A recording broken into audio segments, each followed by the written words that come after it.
सो जो बड़ी मीट्स पुनीत चौधरी और आज मैं आपको बताने वाला हूँ कि या एक दर्दनाक हादसे के बारे में। पहले 2 सेकंड रुको। तो उससे पहले सुनो कि मैं इतने दिनों से क्यों एब्सेंट था। या मेरी तबीयत कुछ ज़्यादा अच्छी नहीं चल रही थी और इसलिए मैंने 2 हफ्तों की छुट्टी मार ली काफ़ी लंबे समय के बाद। पर एक अच्छे केस को मैं 2-3 अच्छे केस को मैं 14 दिनों में अच्छे से स्टडी कर पाया। तो ये कहानी है एबोलिशन ट्रेल की। एबोलिशन ट्रेल हाइकर्स के लिए एक जन्नत से कम नहीं है, क्योंकि एबोलिशन ट्रेल का नाम सुनते ही सारे हाइकर्स तैयार हो जाते हैं वहाँ पे जाने के लिए। तो ये वेस्ट वर्जीनिया में लोकेटेड है।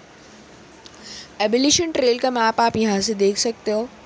तो एबोलिशन ट्रेल सैकड़ों तक फैला हुआ है। तो मेन कहानी के ऊपर आते हैं। रिकी विलियम्स नाम का इंसान लेक के किनारे फिशिंग रॉड लेकर के बैठा हुआ था और उसका कुत्ता भी उसके साथ में था। वो दोनों ही वेट कर रहे थे क्योंकि उनके पास कुछ खाना नहीं था कि अब मेरी फ़िशिंग रॉड में कोई मछली फंसेगी, अब मेरी फ़िशिंग रॉड में कोई मछली फंसेगी। इसका वेट वो दोनों कर रहे थे, पर ऐसा कुछ नहीं हुआ। हाँ, अब रात हो गई। रिकी अपने कैंप में जाने वाला था, पर उसका डॉग उठा और अनकंफर्टेबल वे में हल्का सा रोने से लग गया।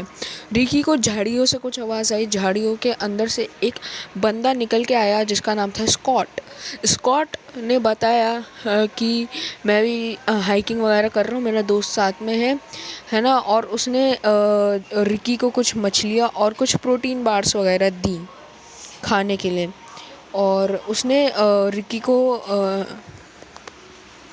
कि चलो भाई तुम हमारे साथ में आ जाओ।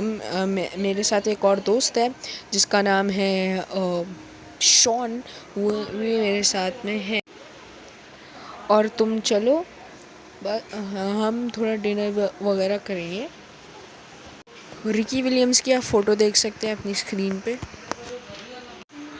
हाँ, तो क्या होता है, वो लोग रास्ते भर जा रहे होते हैं। तो जो स्कॉट के पास में डंडा होता है जिसमें थोड़ी सी रस्सी होती है, वो रस्सी एक पेड़ में जाके फंस जाती है। तो वो स्कॉट उसे निकालने की कोशिश करता है, पर काफ़ी ज़्यादा टाइम लग जाता है। रिकी भी उसकी मदद करने की कोशिश करता है, पर वो नहीं निकल रही होती। तो as a good person Scott बोलता है कि भाई तुम यहाँ से सीधा चले जाओ, वहाँ पे तुम्हें खुला इलाका मिलेगा, वहाँ पे मेरा दोस्त बैठा होगा शॉन, और वहाँ पे हमने कैंप वैम्प लगा रखा है। तो रिकी तुरंत चल देता है वहाँ से और अपना बैग वगैरह ले करके। तो रिकी वहाँ पे खुले एरिया के अंदर देखता है और हैरान हो जाता है कि मस्त ऐसे कैंप वैम्प लगा रखा है, मशाल वगैरह चला रखी है वहाँ पर। वहाँ पे हट्टा कट्टा मोटा सा आदमी बैठा है जिसका नाम है शॉन। शॉन की भी तस्वीर आप अपनी स्क्रीन पे देख सकते हैं। तो रिकी और शॉन एक दूसरे को देखते हैं और शॉन एक लकड़ी की मशाल उठाता है और उसे रिकी की साइड करके बोलता है कि हाँ भाई क्या चाहिए तेरे को, तेरी क्या बीमारी है। तो उधर से रिकी बोलता है कि मेरे को स्कॉट ने भेजा है, जो तुम्हारा दोस्त है, और उसने मेरे को डिनर पे इनवाइट किया है। और पीछे से स्कॉट भी आगे बोलता है कि हाँ मैंने इसे इनवाइट किया है। तो शॉन भी ये सब कुछ चीज़ जो होती है ये समझ जाता है और नॉर्मली अपनी मशाल वगैरह रख देता है और एक बढ़िया सी प्लेस दे देता है रिकी को बैठने के लिए कि जा भाई तू वहाँ पे बैठ जा। और अब स्कॉट और शॉन दोनों मिलके अच्छे से काट पीट के मछलियों के अंदर से सारे कांटे बाहर निकाल रहे थे और बस ऐसे आराम से बैठ के रिकी उन्हें देख रहा था। रिकी उन्हें बोलता है कि क्या मैं भी तुम्हारी मदद कर सकता हूँ। तो वो बोलते हैं, वो एक जवाब नहीं देते सामने से और चुपचाप से इग्नोरेंस मार के अपना काम करने लग जाते हैं। रिकी भी मजबूर था क्योंकि उसके पास में कुछ भी खाने को नहीं था, तो वो फिर से उन्हें बोलता है पर वो दोबारा इग्नोर कर देते हैं। फाइनली सारा काम वाम ख़त्म होने के बाद अचानक से शॉन उठता है और अपनी जीप में जाके वहाँ पे हिप हॉप म्यूज़िक लगा देता है। ये चीज़ बहुत ही ज़्यादा वियर्ड थी क्योंकि एबोलिशन ट्रेल यहाँ पे लोग सुकून और शांति को महसूस करने के लिए आते हैं, पर यहाँ पे हिप हॉप म्यूज़िक चलाना रिकी को थोड़ा सा वियर्ड लगता। फाइनली मछली वगैरह पक जाती है, वो लोग खा लेते हैं, कुत्ते को भी देते हैं, कुत्ते भी अपनी टाइम पे अच्छे से मछली वगैरह ख़त्म कर लेता है ना। तो अब रिकी अपने रास्ते कैंप के और स्कॉट अपने रास्ते कैंप के। हाँ, अब इस ट्रेल से थोड़ा दूर एक कस्बे के अंदर एक घर होता है जिसमें 2 महिला होती हैं। उनके घर पे कोई ठक ठक ठक ठक फटाफट से करने लग जाता है और एक जोर के धमाके की आवाज़ आती है जंगल के अंदर। इस जंगल के अंदर धमाके से 2 चीज़ों का बहुत फास्ट होना जाता है। एक तो रिकी बहुत ज़ोर से पीछे से पलटा और एक धमाका कोई बम एक्सप्लोडन जितना बड़ा तो नहीं था।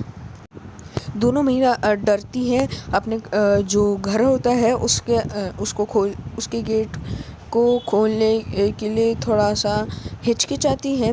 एक बोलती है कि तुम फटाफट से लैंडलाइन पे जाओ, अगर कोई भी गड़बड़ होगी तुम फ़ोन लगा देना पुलिस को, और मैं बाहर से जाके तो जो बाहर से जाने वाली जो लड़की होती है वो बहुत ही धीरे से अपना गेट खोलती है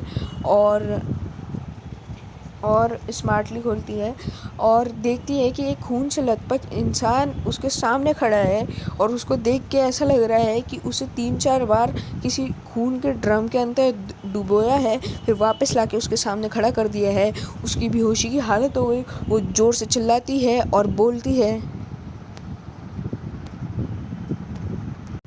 कि जल्दी से तुम पुलिस को कॉल लगा लो, और उसके सामने ही वो बंदा एबोलिशन ट्रेल का नाम ले करके नीचे टपक जाता है।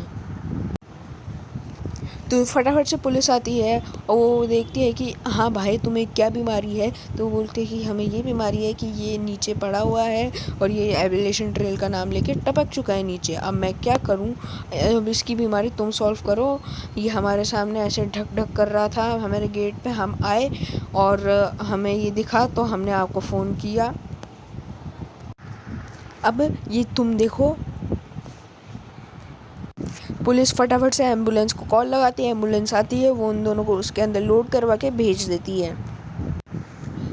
पुलिस फिर सोचती है कि उस लड़की ने बोला कि एबोलिशन ट्रेल का नाम लेके नीचे गिरा था और बेहोश हो गया था, तो क्यों ना हम एबोलिशन ट्रेल के अंदर जाके ही इसका माजरा सॉल्व करें। तो वो एबोलिशन ट्रेल के अंदर जा रहे होते हैं, तो एक 1 वे रास्ता होता है वहाँ पे, या तो गाड़ी आ सकती है या फिर जा सकती है। तो वो क्या करते हैं, पुलिस वाले थोड़ी सी दबाने की कोशिश करते हैं अपनी गाड़ी को, क्योंकि सामने से एक बहुत ही ज़्यादा स्पीड में एक ट्रक आ रहा होता है, तो वो थोड़ा सा दबाने की कोशिश करते हैं, पर वो ट्रक सीधा तेज़ स्पीड के अंदर खाई के अंदर गिर जाता है, बहुत नीचे नीचे लुढ़कता नीचे चला जाता है। तो पुलिस वाले सोचते हैं कि पता नहीं, हम तो यहाँ से दबा लेते हैं अपनी गाड़ी को, वो स्लोली वहाँ से निकल जाता है वो ट्रक। पर पता नहीं इन बाबूजी को नीचे जाने की क्या जल्दी थी कि ये क्या पता ये ऊपर भी चल गए हों। तो नीचे जाकर देखते हैं तो शॉकिंगली वो बंदा अभी तक जिंदा था जो कि ट्रक के अंदर था, और वो और कोई नहीं बल्कि रिकी विलियम्स ही था। पुलिस उसे भी एम्बुलेंस पे चढ़ाती है, वहाँ से भेज देती है और फिर से अपने रास्ते चल देती है। तो वहाँ पे वो एक कैंप पे पहुँचते हैं, एबोलिशन ट्रेल के कैंप पे, और वहाँ पे वो एक्चुअली शॉन और स्कॉट का कैंप, या फिर रिकी मतलब शॉन और स्कॉट का कैंप नहीं था वो एक्चुअली में। तो वो चेक करते हैं, वहाँ पे उन्हें कुछ टेप्स मिलती हैं उसमें एक अजीब सा रिचुअल चल रहा था, मतलब तो वो पुलिस को पता चल जाता है। तो उन्हें वहाँ पे एक पुलिस का रेडियो कंट्रोलर भी मिलता है, मतलब जैसे वॉकी टॉकी होता है, तो पुलिस एक दूसरे से जो बात करती रहते हैं ना, उनका एक रेडियो कंट्रोलर भी होता है। रेडियो कंट्रोलर पे बताऊँ क्या चलता है, उस पे चलता है कि दोनों पुलिस वाले आपस में क्या चीज़ बातचीत क्या कर रहे हैं, उनके बीच में क्या डिस्कस हो रहा है, वो उस पर सुनाई देता रहता है। तो उसे भी उन्होंने कब्जे में लिया और वहाँ पे उन्हें कुछ कागजात भी मिलते हैं। उन कागजात और कुछ नहीं बल्कि बर्थ सर्टिफिकेट थे, और वहाँ पे सारी चीज़ें क्लियर हो जाती हैं कि ये तो वही इंसान है जिसको हम इतने सालों से ढूंढ रहे थे। या एक्चुअली 2-3 साल पहले एबेलेशन ट्रेल के अंदर 2 लोगों की हत्या कर दी गई थी, और वो हत्या और किसी ने नहीं, रिकी विलियम्स ने की थी।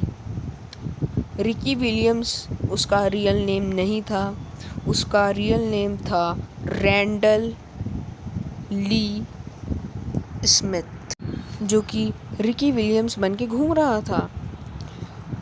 और अब मैं आपको बताता हूँ कि जब रिकी पलटा था तो उसने क्या किया था।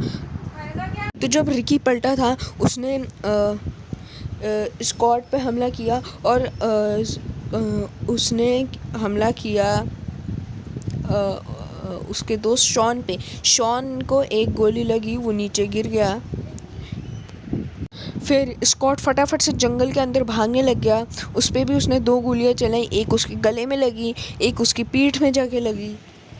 अब स्कॉट तो भाग चुका था, पर उसका जो शॉन नीचे पड़ा था, उसका दोस्त, वो क्या करता है कि वो उठता है, उसमें बहुत हिम्मत आती है, और वो जोरदार तगड़ा सा धक्का देता है रैंडल ली स्मिथ को, और नीचे गिरा देता है गड्ढे के अंदर। और फटाफट से अपनी जीप के अंदर जाता है, बैठता है, उसे जंगल में भागता है स्कॉट दिखता है, स्कॉट को बिठाता है, एक साल लेके जाता है। अब शॉन के अंदर तो इतनी हिम्मत नहीं थी, पर स्कॉट जाता है उसी कस्बे के अंदर जो कि जिसमें 2 महिला थी, उसमें ठक ठक करके उन्हें बुलाता है, बाहर बताते हैं, और ऐसी ही आगे स्टोरी चलती है। अब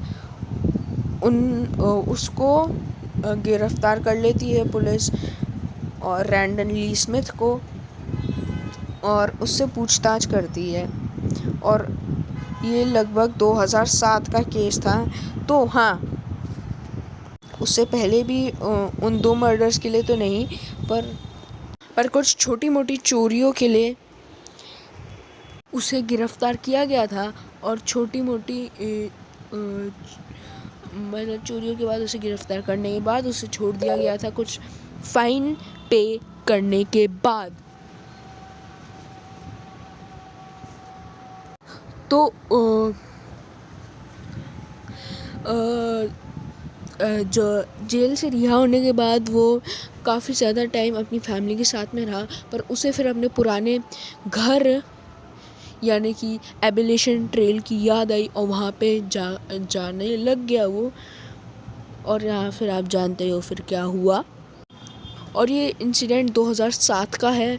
फिर 2008 में पुलिस उससे पूछताछ करने वाली थी कि इन सब के पीछे तुम्हारा मोटिव क्या था, पर अनफॉर्चुनेटली 2008 में रिकी विलियम्स यानी कि रैंडल ली स्मिथ की डेथ हो गई, और वो राज उसके साथ ही इस दुनिया से चला गया।